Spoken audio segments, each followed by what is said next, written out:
Hello everyone, good morning. Direct taxation में हमारे बहुत सारे टॉपिक्स हो गए हैं under the heads income chargeable under the heads of income. Okay, हमने इनकम फ्रॉम सैलरी देखा, इनकम फ्रॉम हाउस प्रॉपर्टीज देखा, इनकम ओके फ्रॉम प्रॉफिट और गेन फ्रॉम बिजनेस और professions, income from other sources, exempted income, residence and scope of total income and introduction about the direct taxation. हमने इनके बारे में details में देखा।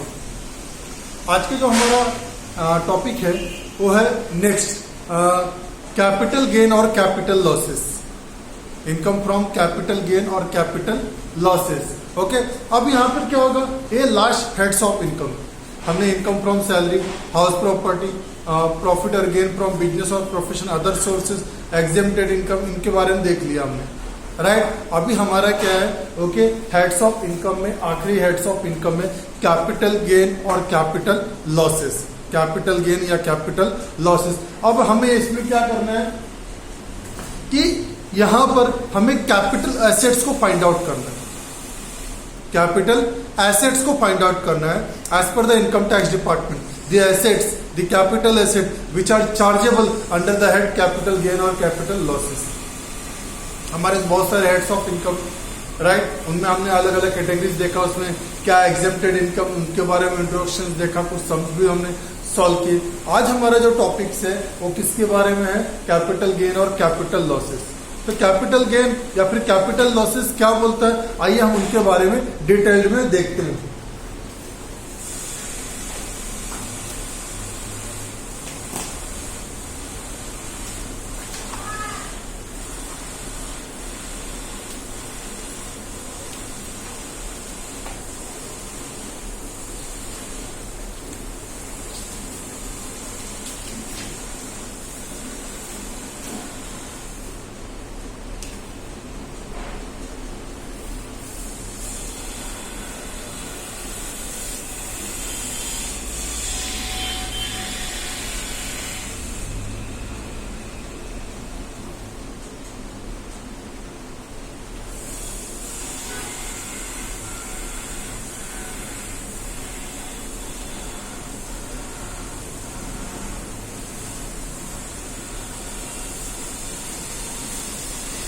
Okay, हमारा कैपिटल गेन टॉपिक क्या डील करता है, सेक्शन 45 से लेके सेक्शन 54 EC तक। तो कैपिटल गेन्स के बारे में हमारे इनकम टैक्स डिपार्टमेंट ने डायरेक्ट टैक्सेशन में सेक्शन 45 से लेके सेक्शन 54 EC तक में सारे डिटेल्स इन्होंने रखा है। इसके अंडर इसी सेक्शन के अंडर में हमें डिफाइन किया गया है कैपिटल गेन क्या है, कैपिटल एसेट्स क्या है, कैपिटल एसेट्स पे कैपिटल गेन या कैपिटल लॉसेस कब होगा, कौन से एसेट्स लॉन्ग टर्म है,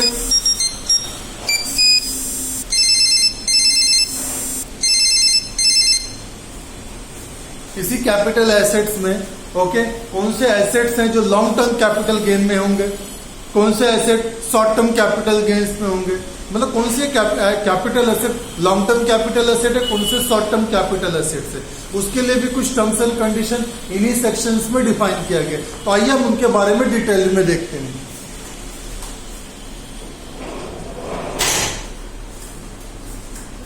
हम उनके बारे में डिटेल में देखते हैं।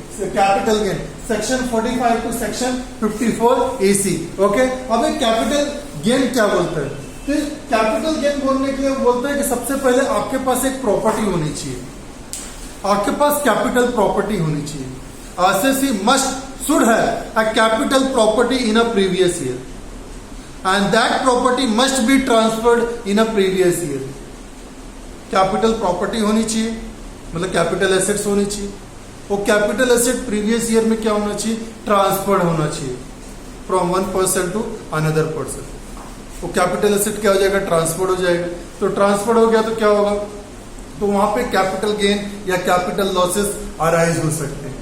अब वो लॉन्ग टर्म भी हो सकता है, शॉर्ट टर्म भी हो सकता है, उनके बारे में हम देखते हैं डिटेल्स में। ओके, तो कैपिटल एसेट के लिए क्या होना चाहिए, ओके, एसएससी के पास प्रीवियस ईयर में क्या होना चाहिए, कैपिटल प्रॉपर्टीज होनी चाहिए। अगर कैपिटल प्रॉपर्टीज उसके पास नहीं है प्रीवियस ईयर में, तो उसे हम लोग क्या बोलेंगे, कैपिटल एसेट्स, ओके, नहीं बोलेंगे। या फिर कैपिटल गेन या कैपिटल लॉसेस उसको अराइज ही नहीं हो सकता, उसके लिए उसके पास कैपिटल प्रॉपर्टी का होना बहुत ही ज्यादा जरूरी है।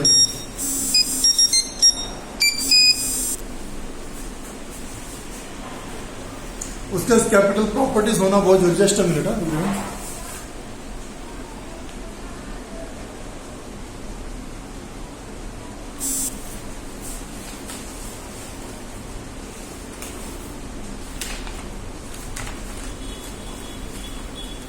Okay, capital assets, capital gain या कैपिटल लॉसेस के लिए क्या है?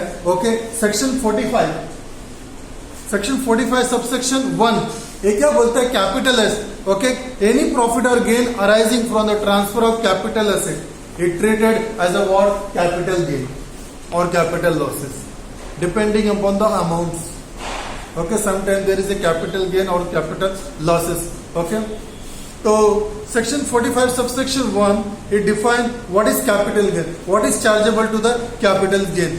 Any profit or gain arising from the transfer of capital asset effect in the previous year shall be chargeable into income tax under the head capital gain and shall be deemed to be income of the previous year in which transfer took place.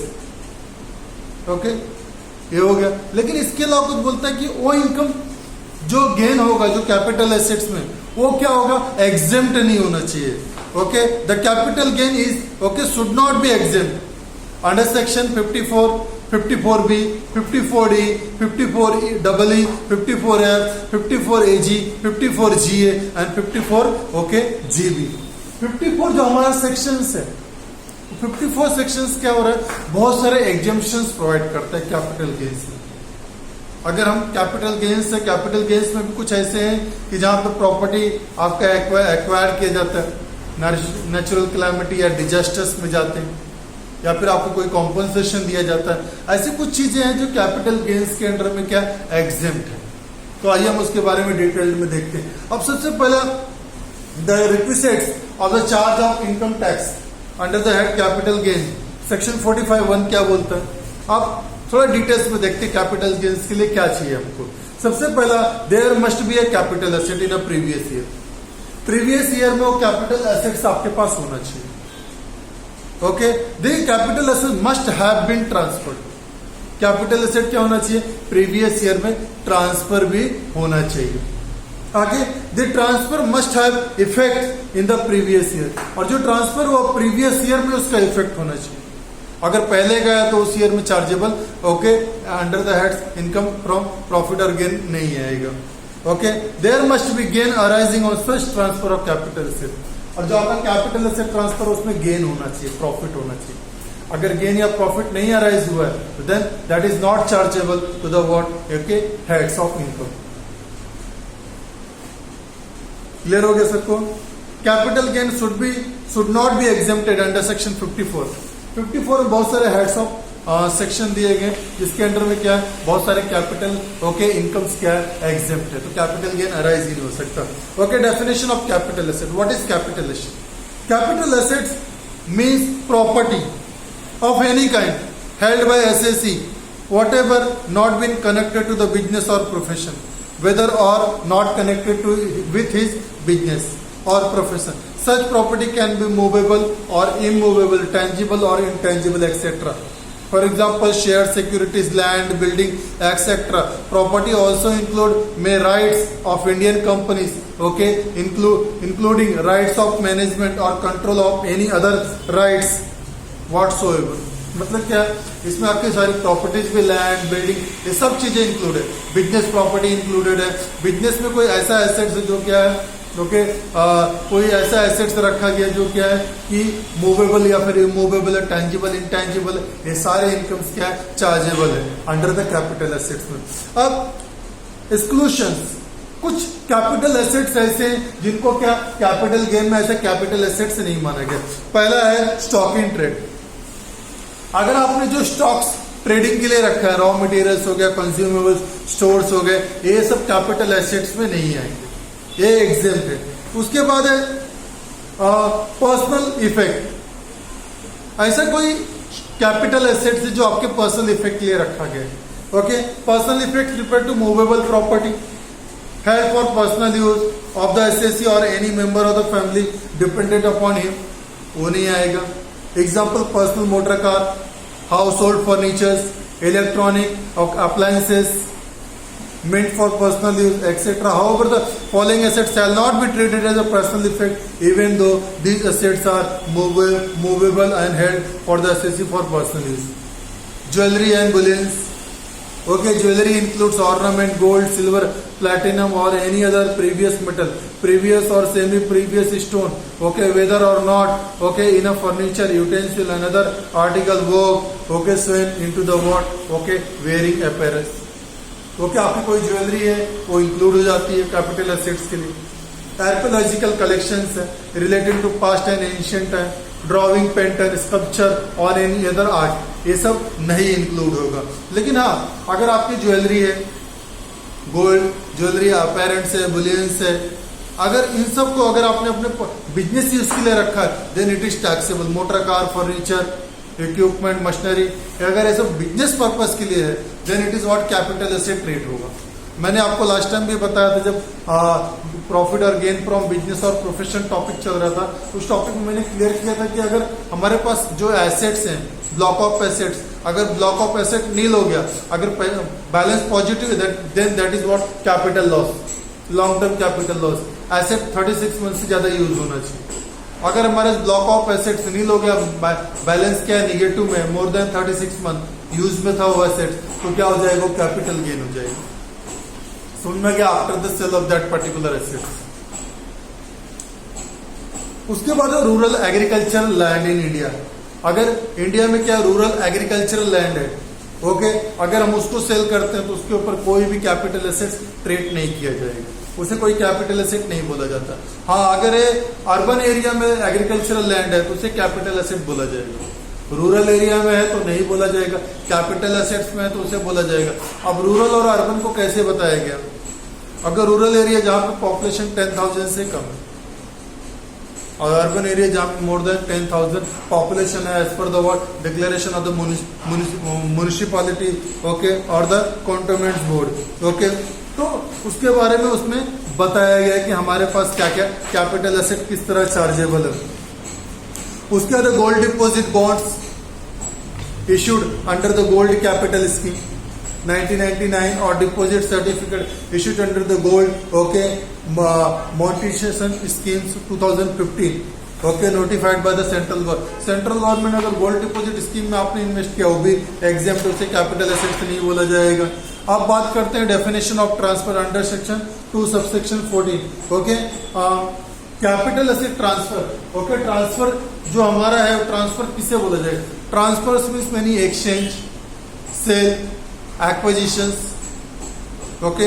Transfer means क्या हो गया? Exchange हो गया. Transfer भी आप purely बोल सकते हैं, सेल बोल सकते हो, या फिर ओके किसी ने क्या किया, उसको खरीद लिया, दैट इज द ट्रांसफर.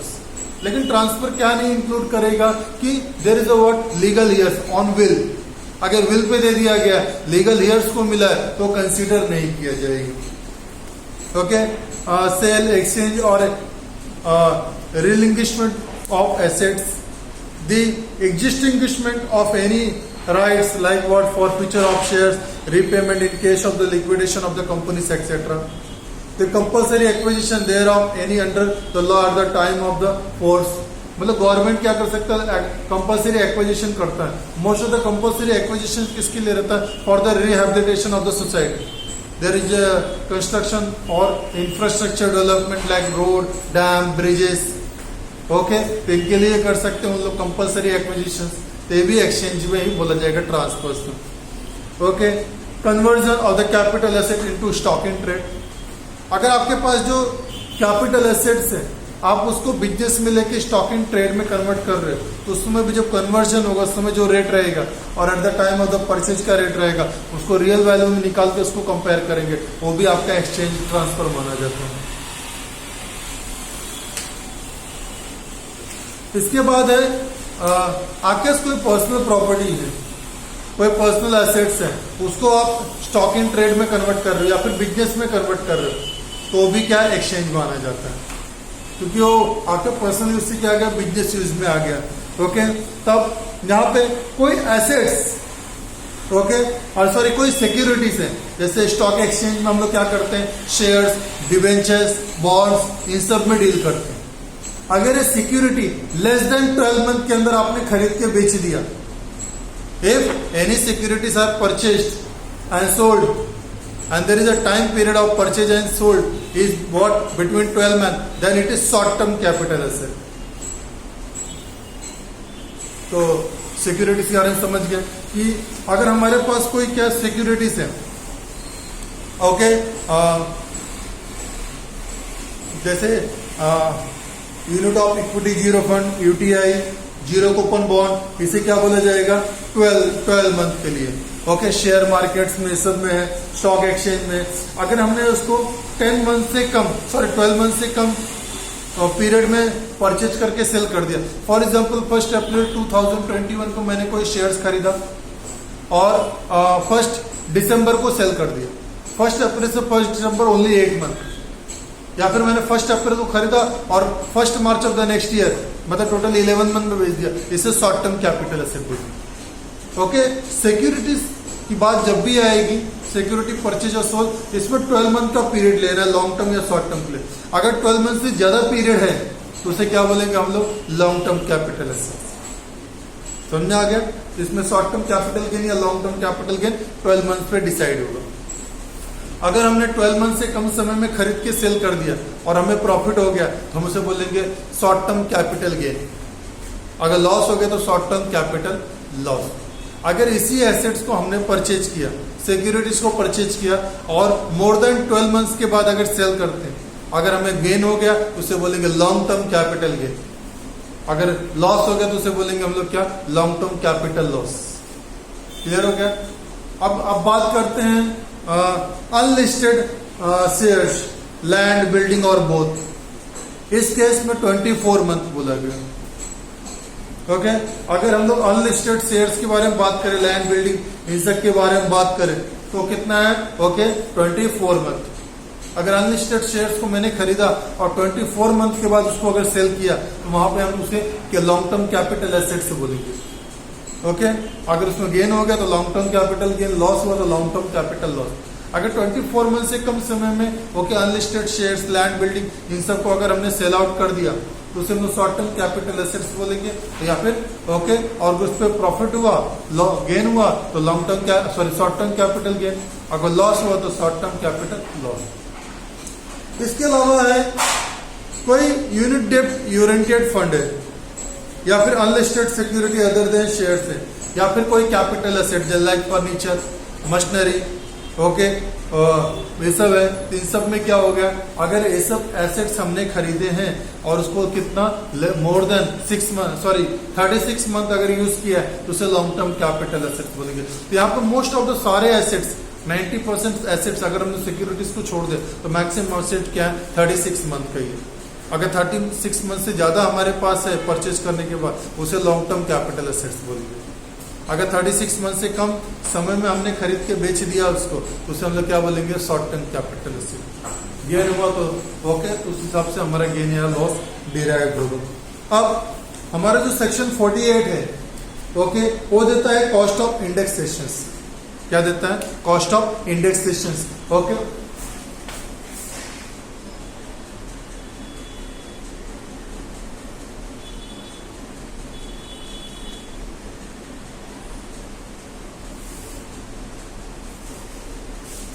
वो देता है cost of indexation. Cost of indexation क्या है, cost of indexation is used to convert the what, okay, previous years या फिर prior to the previous years property into what, okay, current as per the inflation rates, current value of that particular purchase security in the past.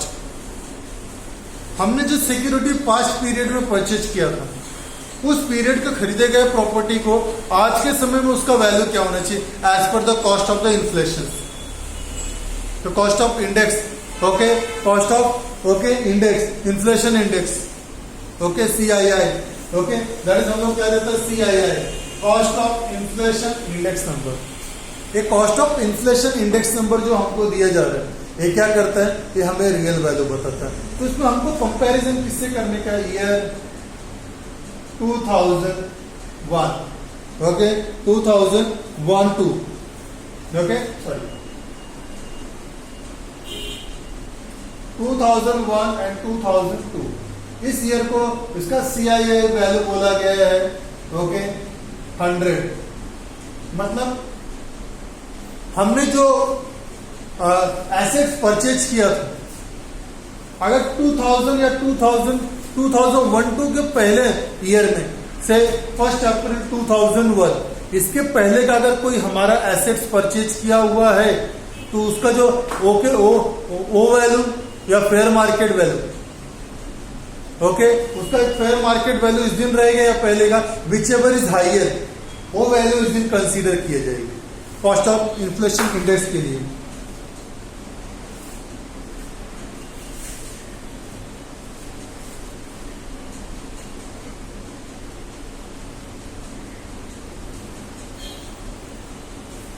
Okay तो यहां पे दिया गया और आज 2021-22 sorry 2021-22 हम 2021-22 को लेके कंपेयर करते हैं।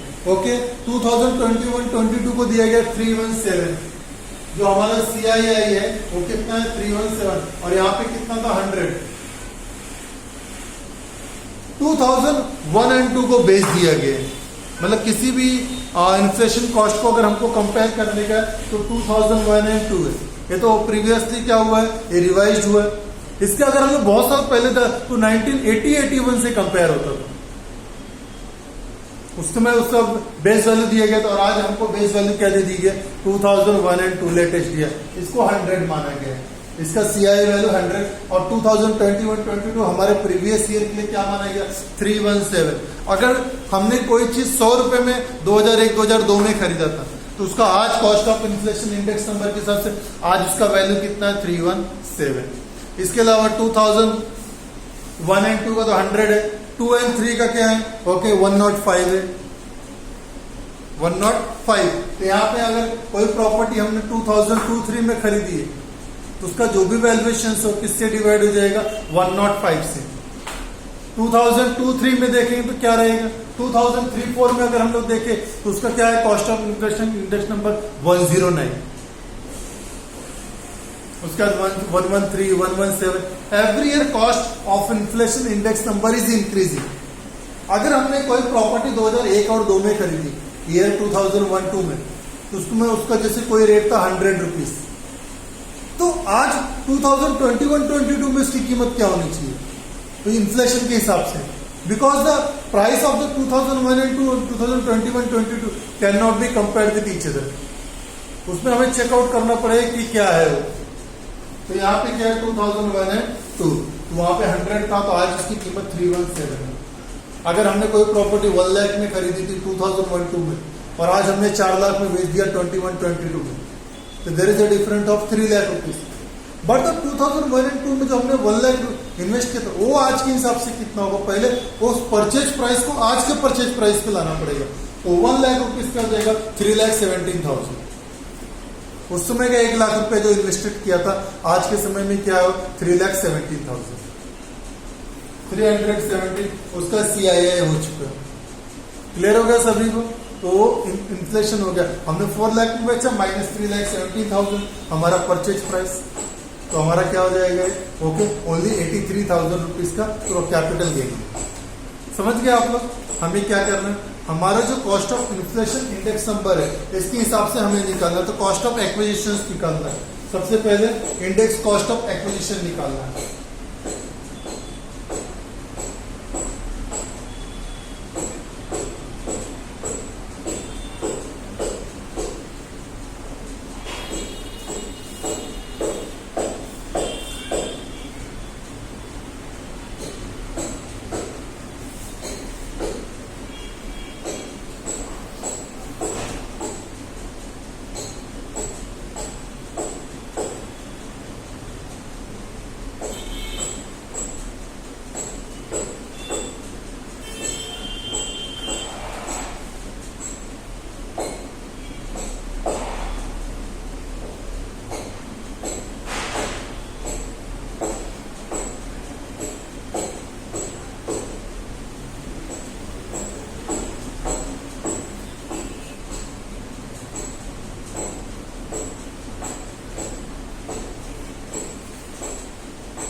तो हमें सबसे पहले क्या करना है, हमारा जो कॉस्ट ऑफ परचेज है, हमारा जो इंडेक्स कॉस्ट ऑफ एसेट्स है, इंडेक्स कॉस्ट ऑफ एक्विजिशन, हमें क्या निकालना है, इंडेक्स वैल्यू निकालना, जो हमारा एसेट्स है। ओके, हमने जो भी एसेट्स खरीदा था आज के समय में उसकी क्या वैल्यू रहेगी, या फिर तो fair market value as on, okay, as on 2021-22 हमारे प्रीवियस ईयर के हिसाब से। अभी इंडेक्स कॉस्ट ऑफ एक्विजिशन दिया गया है। कॉस्ट ऑफ एक्विजिशन कैसे दिया, CII for the year of sale. जिस ईयर में आपने ये कॉस्ट ऑफ एक्विजिशन मतलब जिस परचेज प्राइस पे आपने खरीदा है, बहुत टाइम विल के थ्रू ट्रांसफर होगा, विल के थ्रू ट्रांसफर होगा तो हमारा जो ईयर है, ओके, जो हमारा ईयर क्या है 2001 एंड 2, जिस दिन CII है उस दिन फेयर मार्केट वैल्यू क्या है आपका एसेट्स का, वो फेयर मार्केट वैल्यू लिया जाएगा। अगर आपने आपको विल के थ्रू ट्रांसफर हुआ है लीगल ईयर्स की तरफ, तो आपके पेरेंट्स ने कितने में खरीदा था, वहां से वैल्यू को कंपेयर कर ले, वो वैल्यू और ओके जिस दिन क्या किया है, okay, year of the base year of CII 2001 and 2, इन दोनों के दिन क्या वैल्यू में जो हायर रहेगा वो वैल्यू हम लोग कॉस्ट ऑफ एक्विजिशन कवर करेंगे। या फिर अगर आपने 2001 एंड 2 या उसके बाद खरीदा तो आपके पास परचेज प्राइस है ये दैट पर्टिकुलर एसेट्स का, उस एसेट्स को आपने कितने में खरीदा, वो कॉस्ट ऑफ एक्विजिशन बोला जाएगा। आपका परचेज प्राइस, आपका कॉस्ट इनकम, वो कॉस्ट ऑफ एक्विजिशन की आपने इस एसेट्स को कब खरीदा था, उसको बोलते हैं इंडेक्स कॉस्ट ऑफ एक्विजिशन।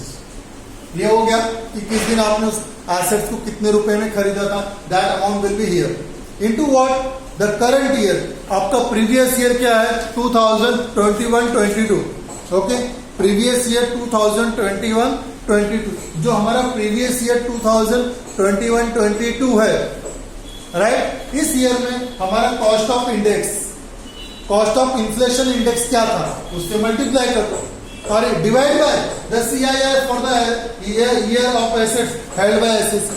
इस एसेट्स को आपने कब खरीदा था, उस ईयर के CII से डिवाइड कर दो। अगर आपका कोई एसेट 2001 एंड 2 के पहले का है तो उसमें हम लोग क्या ले लेंगे, CII for the year 2001 and 2, क्योंकि उसके पहले का तो कॉस्ट ऑफ इंडेक्स नहीं है, हमको कंपैरिजन के 2001 एंड 2 का दिया। अगर इसके पहले का है तो ओके, तो भी हम लोग यहाँ पे CII फॉर द ईयर क्या लेंगे 2001 and 2, and cost of acquisition the purchase price और the fair market value as on what 2001 and 2, whichever is higher, वो हायर वैल्यू यहाँ पे कॉस्ट ऑफ एक्विजिशन में ले लेंगे। सिंपल है। तो कॉस्ट ऑफ एक्विजिशन आपने कितने में इस एसेट्स को परचेज किए into CII for the current year, previous year. आपका प्रीवियस ईयर 2021-22 है, उस ईयर के लिए, या फिर कोई पहले का सेल हुआ रहेगा तो उस ईयर को भी कंपेयर कर सकते हो आप, उस ईयर के CII for the year of sale. जिस ईयर में सेल हो रहा है उस ईयर के CII से मल्टीप्लाई कर देंगे और divide by CII for the year of assets held by SSC और ईयर 2001-2। ओके, सिंपल है। इसके अलावा कुछ लोग एसेट्स खरीदते हैं, जैसे किसी ने लैंड खरीदा, बिल्डिंग खरीदा, या फिर कोई बिल्डिंग खरीदा उसके ऊपर एक्सटेंशंस करते हैं, कोई मशीनरी है उसके अंदर भी एक्सटेंशंस करते हैं। अब उसमें उसको बोलते हैं improvement. Extension means what, improvement, तो उसको बोलते हैं कॉस्ट ऑफ इंप्रूवमेंट। तो index of cost of acquisition की जगह क्या जाएगा, इंडेक्स कॉस्ट ऑफ एक्विजिशन की जगह इंप्रूवमेंट। तो यहाँ पे एक्विजिशन था, परचेज था, अब यहाँ पे इंप्रूवमेंट है, तो सिंपल है, कॉस्ट ऑफ एक्विजिशन की जगह कॉस्ट ऑफ इंप्रूवमेंट आ जाएगा आपका, cost of improvement into CII for the year of sale divide by CII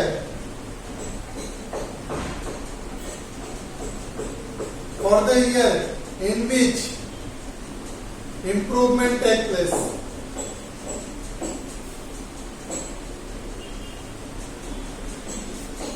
simple है। जिस तरह परचेज है, जो भी आपने खरीदा है उसको आज के हिसाब से वैल्यू, प्रीवियस ईयर में उसका क्या वैल्यू होगा जिस ईयर में सेल हुआ, तो आपका जो भी परचेज प्राइस है इनटू प्रीवियस ईयर का CII cost of inflation index number, उससे मल्टीप्लाई करो। डिवाइड किससे करने, डिवाइड हमें okay the year in which okay the assets held by SSC, purchase by SSC, उस ईयर का सीआईए वैल्यू ले लेने के। लेकिन अगर हमारे पास जो लेटेस्ट हमारा जो बेस ईयर दिया गया सीआईए के लिए 2001 एंड 2, जहां से 100 कॉस्ट ऑफ इन्फ्लेशन को 100 माना गया 100%, वहां से आज वैल्यूएशन क्या हो रहा है, इंक्रीज होना चालू हो रहा है। उस समय से आज के समय में क्या वैल्यूएशन आ गया वो चीज देखना हम लोगों को।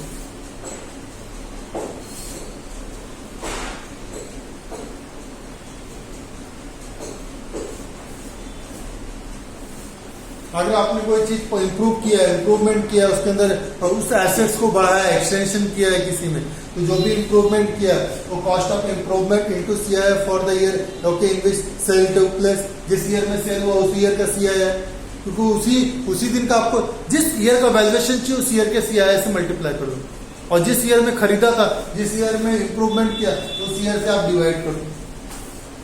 समझ में आ गया? तो जो भी हमारा कॉस्ट रहता है उस कॉस्ट को उसी ईयर के सीआईए से, कॉस्ट ऑफ इन्फ्लेशन इंडेक्स से डिवाइड करते हैं, तो हमको एक इंडेक्स, एक कॉस्ट ऑफ इन्फ्लेशन इंडेक्स का वैल्यू मिलता है इनटू करंट ईयर का क्या इन्फ्लेशन इंडेक्स वैल्यू, उससे मल्टीप्लाई कर दीजिए तो आपका आज का करंट रेट मिल जाता जिस ईयर में आपने सेल किया। तो हो गया। फिर क्या करना है, एक cost of inflation index number आ गया, कैपिटल गेन है, कैपिटल लॉसेस हमको निकालना है।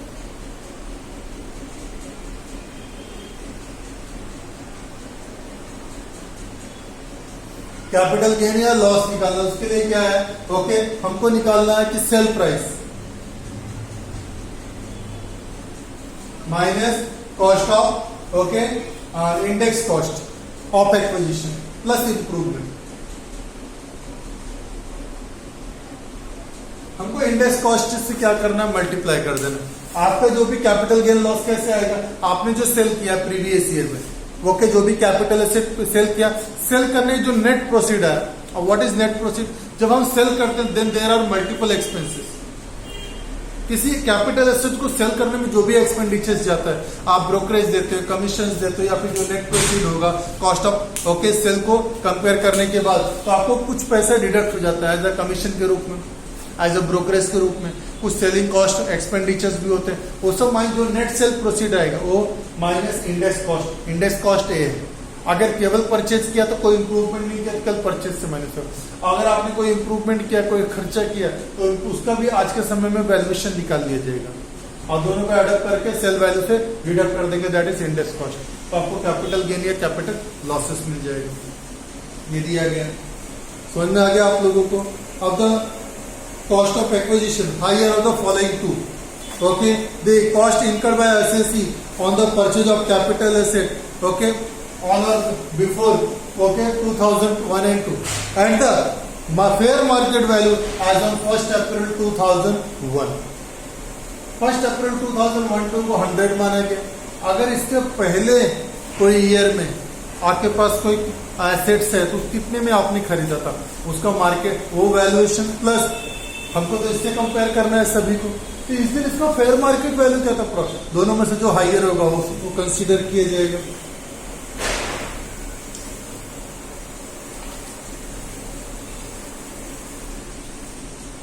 ओके, अगर कोई शेयर्स या सिक्योरिटीज लिया तो ओरिजिनल शेयर्स और सिक्योरिटीज का जो भी परचेज प्राइस रहेगा। ओके, अगर परचेज करते समय हम लोग कोई शेयर सिक्योरिटीज खरीदते उसमें ब्रोकरेज, कमीशन या फिर परचेज ओके एक्सपेंसेस इनकट करते हैं, शेयर परचेज वो उसमें कॉस्ट में ऐड हो जाएगा। सेल करते समय अगर हम ब्रोकरेज ये सब देते जो नेट प्रोसीड होगा उसे केवल ओके सेल प्राइस माना जाएगा। ओके, तो उसे नेट प्रोसीड बोलेंगे फ्रॉम सेल, और नेट प्रोसीड को ही हमें purchase that is cost of index cost से हमें कंपेयर करना है। तो समझ गए आप लोग सब। कैपिटल एसेट्स में कुछ चीजें आपको इंट्रोडक्शन में दिया कि कैपिटल एसेट्स है। कैपिटल एसेट क्या होगा, प्रीवियस ईयर में ट्रांसफर होगा। कैपिटल एसेट प्रीवियस ईयर में एसएससी ओनर होना चाहिए, वो ट्रांसफर होगा। ट्रांसफर होने के बाद क्या होगा, उस पर गेन अराइज होगा। वो ज्ञान क्या होगा, अंडर सेक्शन 54 में बहुत सारे सेक्शंस दिए गए, उस सेक्शन में बहुत सारे एग्जेम्पशंस दिए गए, उसमें वो एग्जेम्प्ट नहीं होना चाहिए, राइट। तो कैपिटल एसेट्स जो हमने प्रीवियस कई साल पहले खरीदा था और उसको प्रीवियस ईयर 2021-22 में सेल कर दिया गया, तो हमारे जो प्रीवियस ईयर 2021-22 है इसमें अगर उस एसेट्स को सेल कर दिया गया है तो उस एसेट्स को हम लोग उसका प्राइस क्या माना जाए, what purchase price or cost price should be considered for the property purchased 10 years, 5 years, 20 years, more than 3 years or 100 years above purchased. तो परचेज जो किया तो उसके लिए गवर्नमेंट ने क्या दिया है, इंडेक्सेशन कॉस्ट दिया हुआ है, कॉस्ट ऑफ इंडेक्सेशन। इसके अंदर बेस ईयर 2001 एंड 2 को माना गया 100, और आज प्रीवियस ईयर 2021-22 को 317 माना गया है। ओके, तो हमें इसके हिसाब से कंपैरिजन में रखना है कि हमारा कौन सा कॉस्ट रहेगा, कैसा रहेगा, उस हिसाब से हमें कंपैरिजन पूरी तरह रखना पड़ेगा अच्छे से। समझ में आ गया? अगर कोई एसेट 2001 एंड 2 के पहले का तो उस समय का परचेज प्राइस और fair market value as on 1 April 2001 दोनों में से जो हाइयर होगा उसे माना जाएगा। अगर कोई एसेट 2001 के बाद खरीदा गया तो हमारा परचेज प्राइस उसी ईयर का माना जाएगा। समझ में आ गया? जैसे फॉर एग्जांपल हमने 2010-11 में कोई एसेट्स खरीदा तो 10-11 जो है 10-11 में हमारा कॉस्ट ऑफ इंडेक्सेशन था 167। अगर हमने जो खरीदा है 2010-11 में तो purchase price divide by 167 this year for the year of the asset held by SSC, तो 167 से डिवाइड कर दें। इनटू क्या चाहिए, प्रीवियस ईयर जिस ईयर में सेल हुआ उस दिन उसका सीआई वैल्यू था 317, सिंपल। अगर कोई इंप्रूवमेंट किया तो भी देख लेंगे। इसके अलावा है cost of improvement. Cost of improvement क्या हो सकता है, गुडविल ऑफ द बिजनेस हो सकता है, राइट्स टू मैन्युफैक्चर, प्रोड्यूस और प्रोसेस एनी आर्टिकल्स और थिंग्स, ये हो सकता है, right to carry any business और profession. Cost of improvement refers to capital expenditure. वो एक्सपेंडिचर जो भी होगा वो क्या होना चाहिए, कैपिटल इन नेचर होना चाहिए, उससे एसेट्स इंप्रूव होना चाहिए और इंप्रूवमेंट आपके बिजनेस पे भी इंपैक्ट करना चाहिए। Cost of improvement refers to any capital expenditure incurred by the assessee for the improvement of capital asset, example construction of additional floors. कुछ बिल्डिंग्स होती है एडिशनल फ्लोर्स बनाते, कोई मशीनरी उसको और स्ट्रॉन्गर करते हैं जिससे प्रोडक्शन हमारा जो 4 घंटे में होता था 3 घंटे में होने लगते हैं, वो भी है। उसके बाद है कंप्यूटेशन ऑफ कैपिटल गेन्स और लॉस स्पेशल केसेस।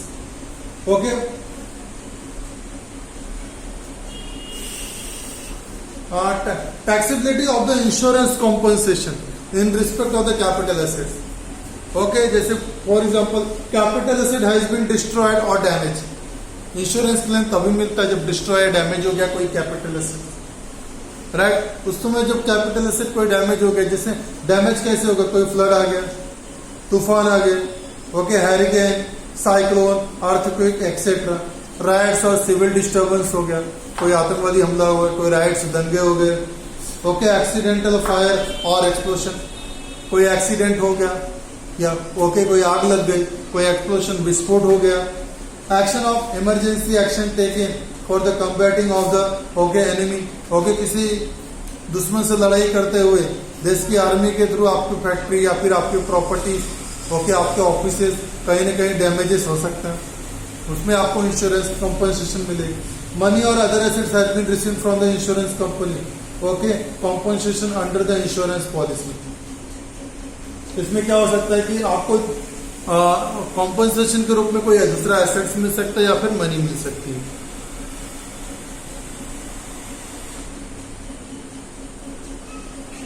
तो उसमें जो आपको एसेट्स दिया उसका फेयर मार्केट वैल्यू क्या हो जाएगा, वही आपका सेल प्रोसीड माना जाएगा, या फिर आपको जो कॉम्पनसेशन इंश्योरेंस कंपनी ने दिया उसे क्या माना जाएगा, सेल प्रोसीड। आपका ट्रांसफर वैल्यू माना जाएगा, वो उस दिन का सीआईआई ले लेंगे। तो आपका जो भी एसेट का जो पुराना एसेट था उसका क्या कॉस्ट ऑफ इंडेक्सेशन है, indexation index cost of the acquisition या फिर index cost of the improvement, जो भी टोटल आपका कॉस्ट था उसे निकाल लीजिए, और जो कॉम्पनसेशन आपको मिला इंश्योरेंस कंपनी से आप उससे कंपेयर कर दीजिए, जो भी डिफरेंस रहेगा वो कैपिटल गेन या कैपिटल लॉसेस में कन्वर्ट हो जाएगा। उसके बाद conversion of the capital asset into stock and trade. अब बहुत लोग के पास क्या होते हैं, कैपिटल एसेट्स होते हैं, उसे वो लोग किस में कन्वर्ट करते हैं, स्टॉक एंड ट्रेड। जैसे मेरे पास कोई फर्नीचर्स है, उस फर्नीचर्स को मैं पर्सनली यूज के लिए रखा था, उसे बिजनेस में ट्रांसफर कर रहा, तो क्या होगा, हमारा कैपिटल एसेट क्या हो रहा है, ट्रांसफर हो रहा है। तो उस समय क्या होगा, जैसे मेरे पास कोई 2 घर थे बड़े बड़े, उस घर को मैंने किसके लिए दे दिया, ऑफिस यूज के लिए, सॉरी स्टॉक इन ट्रेड की बात कर रहे हैं, उसके बारे में बात करते हैं। तो कैपिटल एसेट्स के बारे में, सॉरी स्टॉक इन ट्रेड में, जैसे मेरा गोल्ड ज्वेलरी है, ओके, उसमें वो हेल्ड एज माई पर्सनल है। अब उसको मैं किस में कन्वर्ट कर रहा हूँ? Stock in trade. तो स्टॉक इन ट्रेड में कन्वर्ट करने के पहले मेरा कॉस्ट ऑफ इंडेक्सेशन निकालना पड़ेगा, और उसमें उसको कितना बुक वैल्यू में ले रहा हूँ वो देखना पड़ेगा। उसमें अगर मैं उस समय लूंगा तो उसमें क्या रहेगा मेरा? Section 45 subsection 2, okay, section 45 subsection 2 क्या अप्लाई करता है? Applies where the assessee convert his capital assets into stock in trade to be used him for business purpose. Okay, अब इसमें क्या होगा? Fair market value of asset on the date of conversion shall be deemed to be full value of consideration, capital gain shall be compared activity, okay, computed accordingly. हम लोग जिस दिन एक cost of हमारे जो ये है क्या बोलते हैं, हमारा जो कैपिटल एसेट्स है, इसको स्टॉक इन ट्रेड में कन्वर्ट करें। जैसे मैंने बता दिया गोल्ड, किसी गोल्ड डीलर के पास या फिर जो गोल्ड के ऑर्नामेंट्स बेचता है उसके पर्सनल गोल्ड है, अब उसको भी लेके बेचना चाहता, तब तो पहले वो एसेट उसका एसेट था, अब बिजनेस मैनेज उसका क्या हो जाएगा? स्टॉक हो जाएगा, उसका गुड्स माना जाएगा।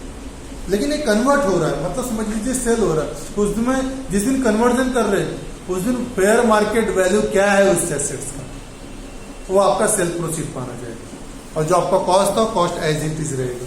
The capital gain be computed in the year in which the capital asset has been converted into stock in trade, but they shall be taxable in the year in which the stock in trade has been sold by the assessee. The income arising from the sale of stock trade shall be taxable under the PGBP, business income, okay, sale price minus the fair market value of the date of the conversion। समझ में आ गया? लेकिन हमारा जो capital gain, okay, जो हमारा fair market value था जिस दिन कन्वर्ट हो, लेकिन जिस ईयर में सेल होगा उसी ईयर में हमें कैपिटल गेन या कैपिटल लॉसेस के ऊपर टैक्स भरना है, ओके, क्योंकि जिस दिन हम लोग कन्वर्ट करते हैं अपने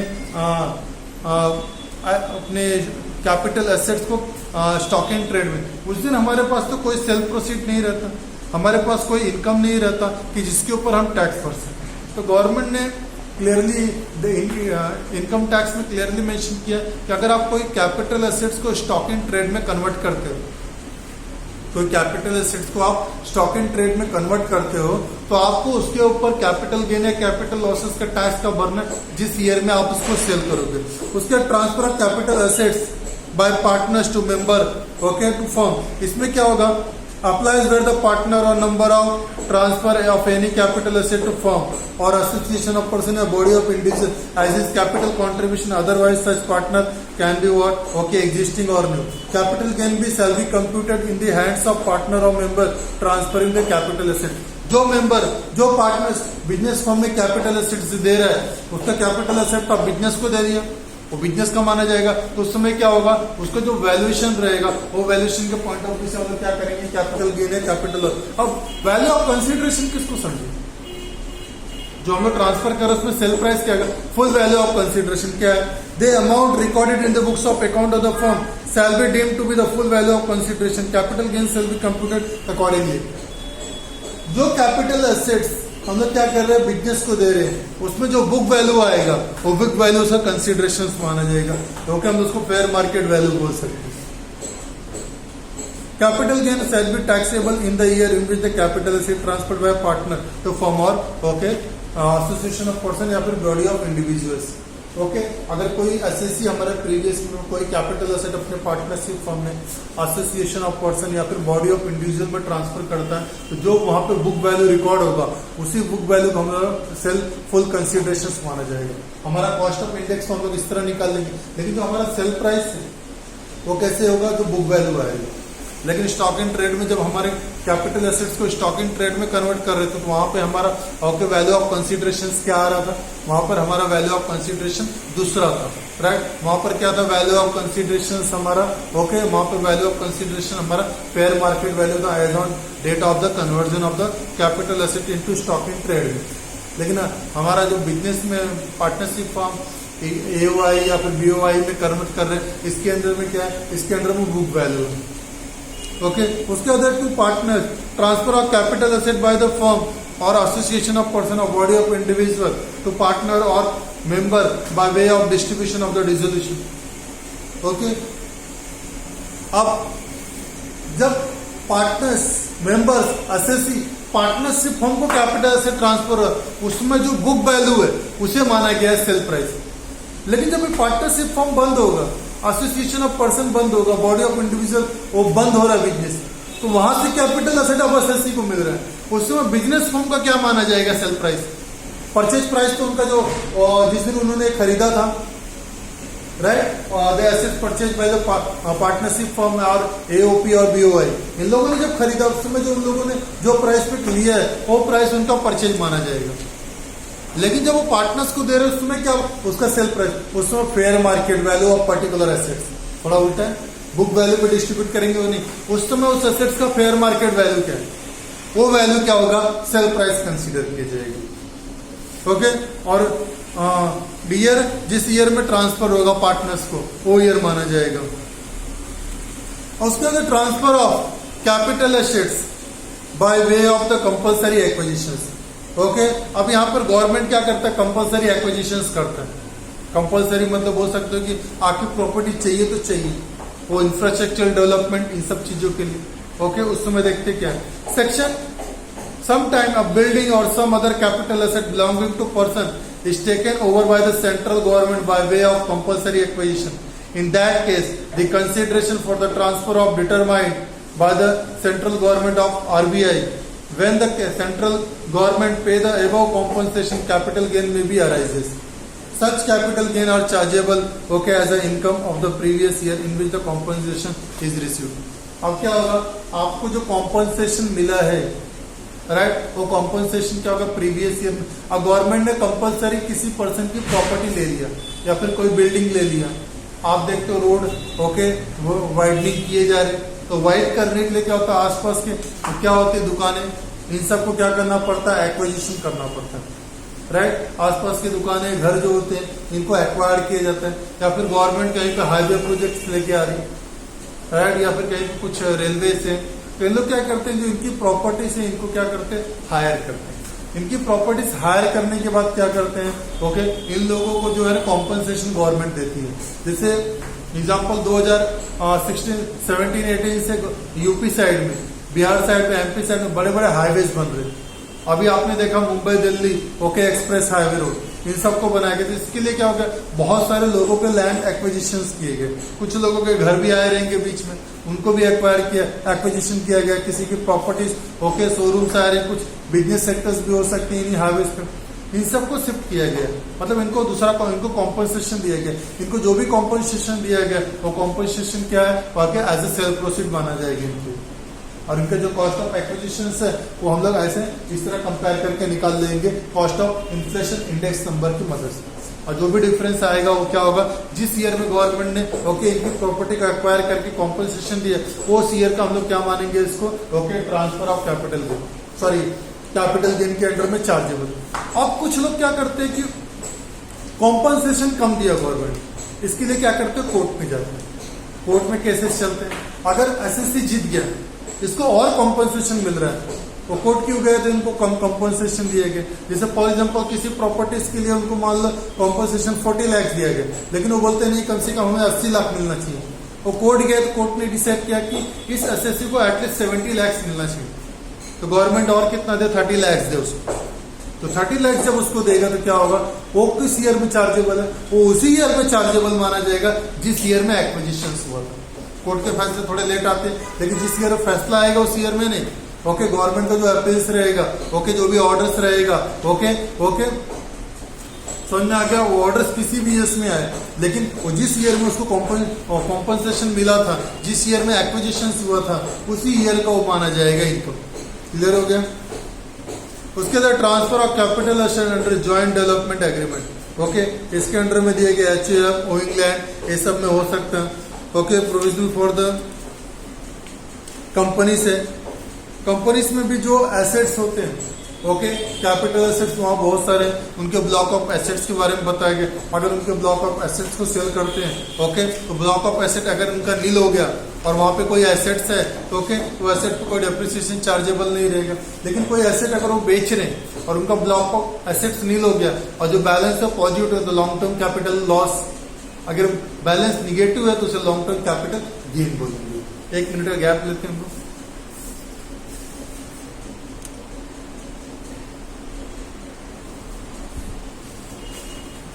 ओके, आइए बात करते हैं सेक्शन 46A। सेक्शन 45 में हमने बहुत सारी चीज देखा, कुछ यहाँ वहां देखा। ये बात करते हैं सेक्शन 46A। 46A क्या बोलता है? Buyback of shares. अब बायबैक ऑफ इक्विटी शेयर्स होते हैं। ओके, अब बायबैक्स हो गया, फिर redemption of the preference shares हो गए। ओके, अब इस सब में क्या होता है कि capital gain in case of the buyback of shares. Okay, कंपनियां क्या करती हैं? शेयर्स को बायबैक करती है। अगर कोई कंपनी से दूसरी कंपनी में इन्वेस्ट करके रखा तो उसके लिए क्या है? उसके लिए कैपिटल हेड्स नहीं माना जाएगा। ओके, कोई लिस्टेड कंपनी के शेयर्स हैं।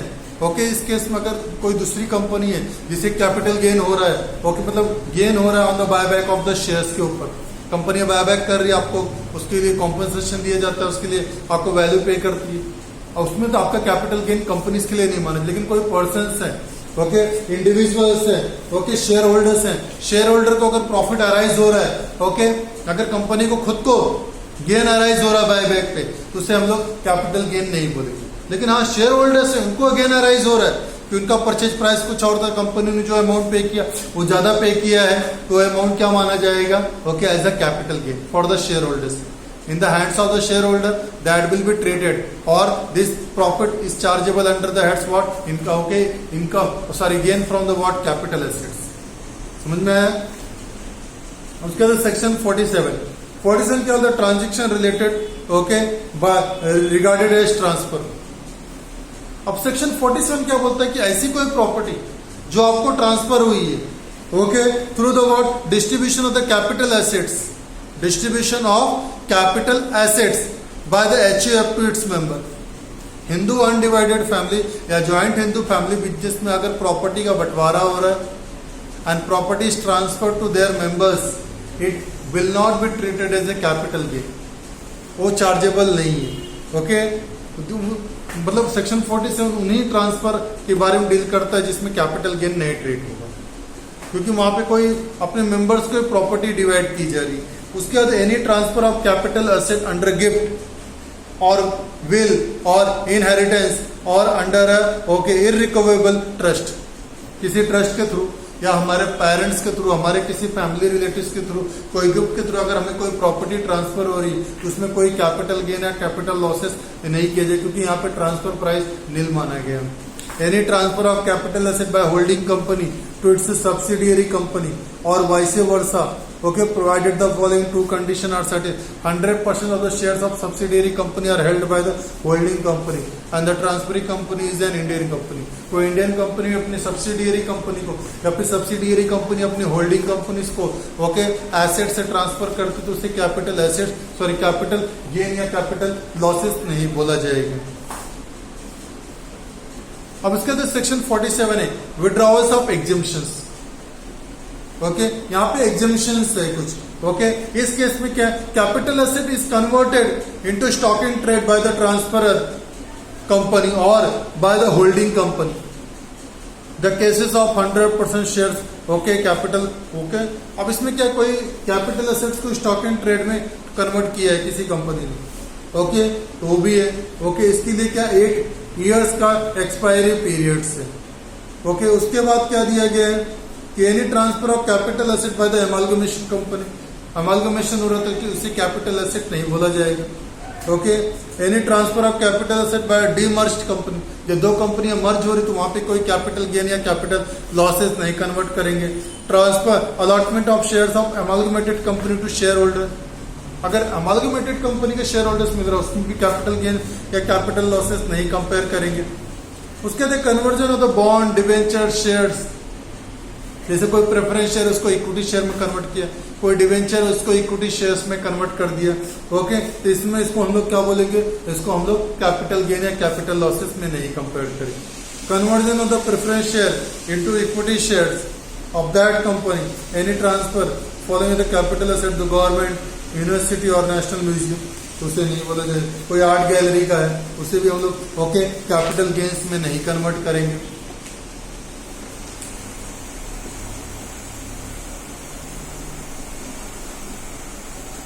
ओके, तो section analysis of the section 56 to section 47, 49 and 50। इन लोगों ने क्या बोला कि ट्रांसफर एनी पर्सन, ओके, और ट्रांसफर ही कौन है, कोई भी पर्सन है, any sum of the money, okay, by cheque और cash, exempted irrespective of the gift amount. Immovable property है तो received amount consideration, received by the consideration less the what HDV of the property. समझ में आ गया। Shares और archaeologicals है, jewellery, sculpture, drawing, any arts, okay, इन सब के बारे में बोला गया। ये सब अमाउंट क्या है, एग्जेम्प्ट है, okay. Received without consideration, received less than the considerations, okay, तो इसके बारे में कुछ बोला गया, okay. Wire gift not taxable, okay. अब उसके बाद बात करते हैं हम लोग income under the head capital gain. Capital gain के उसके अंडर में, ओके, कैसे कोई पर्सन से कोई पर्सन को कोई भी प्रॉपर्टी ट्रांसफर हो रही है तो जो एग्रीगेट वैल्यू है, ओके, कोई गिफ्ट मिल रहा है 50,000 से एबव का, उसका जो स्टैम्प ड्यूटी रहेगा वो हो जाए कैश के। अगर कैश है 50,000 से एबव मिल रहा है तो टैक्सेबल हो जाएगी, ओके। रिसीव्ड, और कोई इमूवेबल प्रॉपर्टी आपको गिफ्ट के थ्रू में मिल रही है, ओके, विदाउट कंसिडरेशन, तो seller capital gain exempted, okay. Without consideration मिल रहा है मतलब आपको बिल के थ्रू मिल रहा है, इनहेरेंट मिल रहा है, ओके, कोई इसके थ्रू तो exempt under section 47, okay. Received with consideration less than the HDV, okay, तो क्या हो जाएगा आपको section 50C will be apply. Gift is taxable, difference between the purchase price. Shares, any work, art gallery, ये सब से तो भी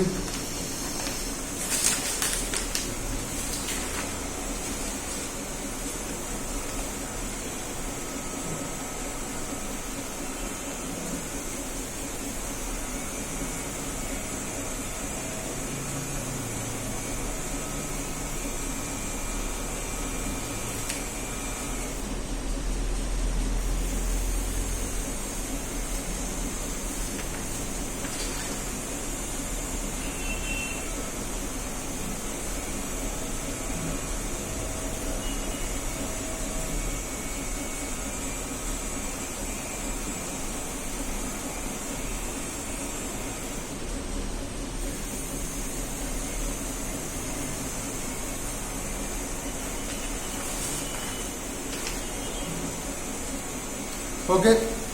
section 50 capital gain in case of the depreciable asset, okay. Depreciable asset इनके बारे में हमने पीजीबीपी में भी देखा था, ओके, प्रॉफिट और gain from business of profession. अब यहाँ पे क्या है, capital gain arising on the sale of depreciable asset shall be deemed to be short term capital gain irrespective their period holding. मतलब क्या है कि बिजनेस में कोई भी एसेट्स में अगर गेन या लॉस होता है उसे शॉर्ट टर्म कैपिटल गेन या शॉर्ट टर्म कैपिटल लॉस बोला जाएगा उसके WDV के हिसाब से। अगर कोई ब्लॉक ऑफ एसेट्स सेल हो गया, उसके सारे एसेट्स से सेल आउट हो चुके हैं, अभी भी उसका बैलेंस पॉजिटिव में पड़ा हुआ है ब्लॉक ऑफ एसेट्स में, तो कोई एसेट्स नहीं, फिर भी मतलब क्या है, वो उसका वैल्यू कम पड़ गया, इसका मतलब वो शॉर्ट टर्म कैपिटल लॉस है। अगर वैल्यू माइनस में आ गया, ब्लॉक ऑफ एसेट्स नहीं लोगे तो उसका क्या बोलेंगे, short term capital gains, okay. अब capital gain in case of the depreciable asset of the electricity companies के बारे में है, ओके। कैपिटल गेन भी taxable in the year in which the what asset is sold, ये दिया गया। Net worth दिया गया, total asset minus total liability करेंगे तो किसी भी कंपनी का नेटवर्थ आता है। अब उसके बाद हम लोग बात करते हैं कि what is the full value of consideration, FVC। What is the full value of consideration, money और asset received from any insurance company on the damage or the destruction etc, okay. तो फुल वैल्यू कंसिडरेशन क्या बोलता है, अगर आपको कोई insurance company से damage के रूप में जो भी वैल्यू मिला या फिर जो प्रॉपर्टी मिल रही उसका fair market value consider. Conversion of the capital asset into stock in trade, उस दिन उसका fair market value of the asset क्या, डेट ऑफ द कन्वर्जन, वो माना जाए।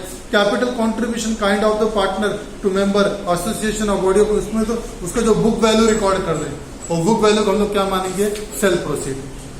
मतलब फुल वैल्यू ऑफ कंसिडरेशन मतलब सेल का यही प्राइस कंसीडर करते हैं। Distribution of the capital asset, अभी हमने जब मैं बता रहा था कि अगर कोई पार्टनरशिप फॉर्म में कोई पार्टनर कंट्रीब्यूट कर रहा है कैपिटल एसेट तो उसमें जो बुक वैल्यू हो, लेकिन यही partnership form association of person body of India जब इन लोग डिस्ट्रीब्यूट करते हैं तो उस समय जो फेयर मार्केट वैल्यू रहेगा वो कंसीडर किए जाते हैं। Okay, money asset received by the share holder और the company equivalent to the liquidation of the company, उसमें जो मनी मिले या फिर fair market value of the asset से डिस्ट्रीब्यूटेड, ओके, वो माना जाएगा।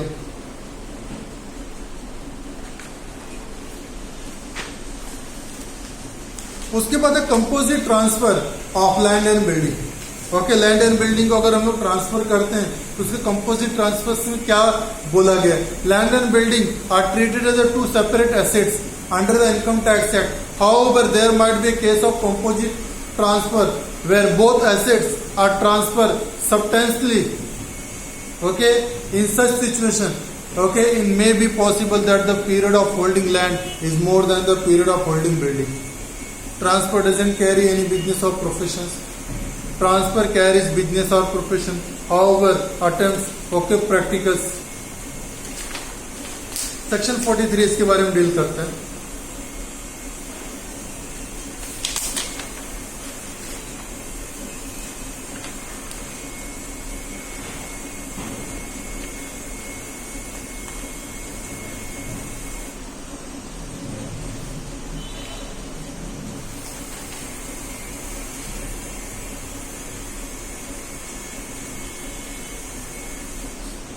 अब बात करते हैं टैक्सेबिलिटी ऑफ कैपिटल गेन।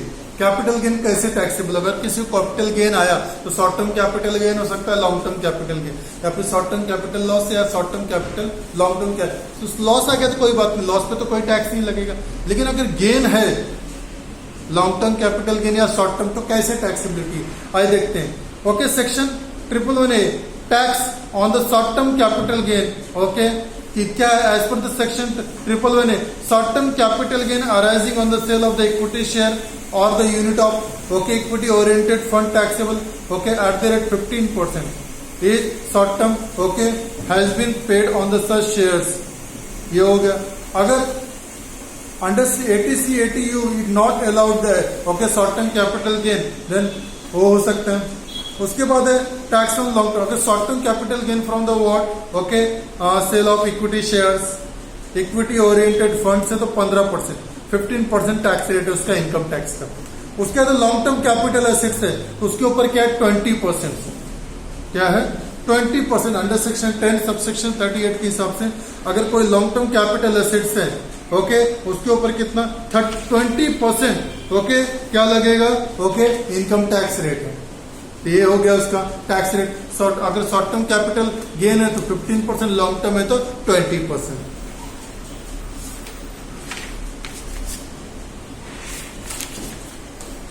अब सेक्शन 54 के बारे में जानते हैं, एग्जेम्पशंस।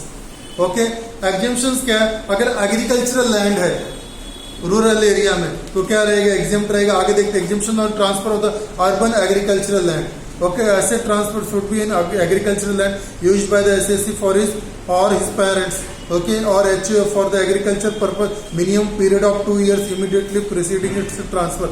अगर 2 साल तक, ओके, ये कर रहे तो उसे short term, okay, short term long term capital gain में है, ओके, उसे हम लोग क्या कर देंगे? एग्जेम्प्ट माना जाएगा। उसके बाद acquisition, exemption for the compulsory acquisition of land and building. The asset should be land building forming the part of industrial undertaking for the transfer should take place by way of compulsory acquisition. Okay, और 2 year से ज्यादा उसके अंदर आप रहे हो। समझ में आ गया? तो exemption amount, the lower of the following shall be exempted, amount of capital gain और कॉस्ट ऑफ न्यू बिल्डिंग। अगर आपने कोई नया बिल्डिंग खरीद लिया, ओके, अब अर्बन एरिया है या फिर कोई लैंड एंड बिल्डिंग है, इसमें क्या सेक्शन बोला गया? जैसे section 54 subsection B agricultural urban, कि अगर आपने कोई भी जमीन आपकी कंपल्सरी एक्विजिशन पे चली गई या फिर सेल हो गया, ओके, तो उसके 2 साल के, सॉरी, उसी एसेट्स के लिए आप दूसरा कोई एसेट्स खरीद लेते हैं। एग्रीकल्चरल लैंड के लिए एग्रीकल्चरल लैंड अर्बन एरिया में खरीद लिया तो आपको क्या हो जाएगा कि दोनों में से जो अमाउंट, ओके, लोवेस्ट रहेगा वो एग्जेम्प्ट। जैसे आपको जो कॉम्पनसेशन मिला एग्रीकल्चरल लैंड से और आपने जो नया खरीदा उसमें अगर कोई acquisition of land and building है तो उसमें भी, तो आपको जो अमाउंट ऑफ कैपिटल गेन आया और the cost of new land building वो एग्जेम्प्ट हो जाएगा। जैसे फॉर एग्जांपल मेरे पास कोई पुरानी प्रॉपर्टी थी, लैंड एंड बिल्डिंग, उसको क्या किया, कंपलसरी एक्विजिशन में चला गया।